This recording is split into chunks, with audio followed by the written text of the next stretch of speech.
Homme politique. Politique. Polémique autour de réajustement du mandat du président de la République. De quoi s'agit-il en réalité? Biad incitateur Actu Benin février 22, 20 210 430. À quelques semaines de l'élection présidentielle dont le premier tour est prévu pour le dimanche 11 avril 2021, les langues se délient autour de la prorogation du mandat du président de la République en exercice. Or, il ne s'agit nullement d'un bonus du mandat présidentiel. Il s'agit plutôt d'un réajustement de la fin du mandat présidentiel, intervenu lors de la révision de la Constitution. L'objectif poursuivi à travers ce réajustement est le meilleur fonctionnement des institutions. Outre la question du parrainage, l'autre grand débat en cours à la veille de l'élection présidentielle au Bénin, est la prorogation du mandat du président de la République en exercice. Ce débat qui ne laisse personne indifférent amène chacun à donner son appréciation selon ses humeurs. Certaines opinions contestent le principe sous prétexte qu'il s'agit d'un bonus sur la durée du mandat du fait d'une rétroactivité de la loi qui serait impossible. On est donc tous d'avis que le président de la République en exercice a prêté serment le 6 avril 2016. Le dit mandat devrait, sans l'intervention de la révision de la Constitution, prendre fin le 5 avril 2021 à minuit. Or, l'article 157.3 de la Constitution révisée dispose en son alinéa 2, le mandat du président de la République en exercice s'achève à la date de prestation de serment du président de la République élu en 2021, à 00h. En application donc de cette disposition qui a été promulguée avec l'ensemble de la loi modificative de révision le 7 novembre 2019 loi N-2019-04 portant révision de la loi 90-32 du 11 décembre 1990 portant Constitution de la République du Bénin, le mandat du président de la République en exercice, Patrice Talon, s'achève le 23 mai 2021, date de prestation de serment du président de la République qui sera élu lors de la présidentielle du 11 avril 2021. Ainsi, la question telle que présentée par la Constitution révisée en son article 157.3 alinéa 2, prend en compte le mandat présidentiel en cours du fait de l'alignement des élections en 2026.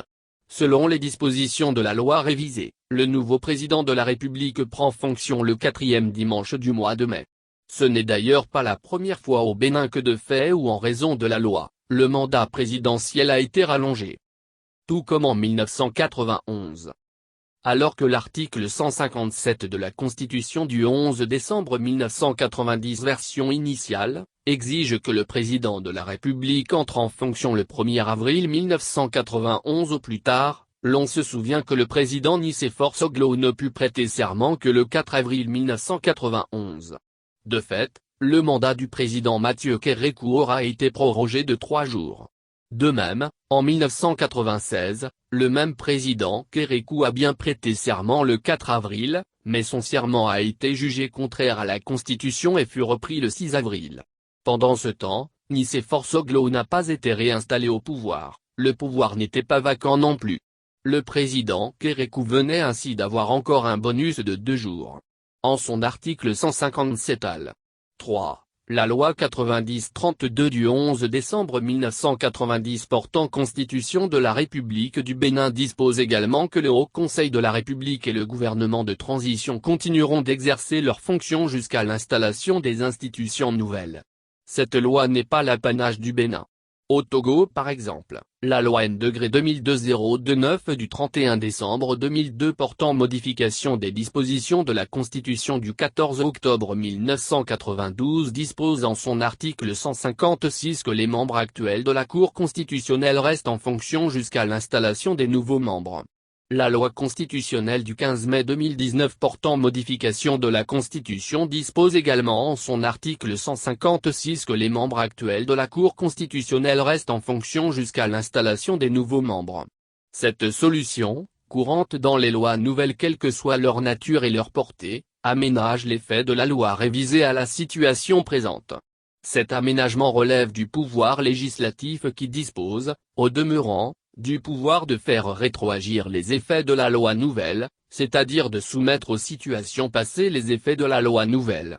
La Constitution lui interdit seulement de procéder ainsi lorsqu'il s'agit des actions ou omissions qui ont le caractère d'une infraction pénale.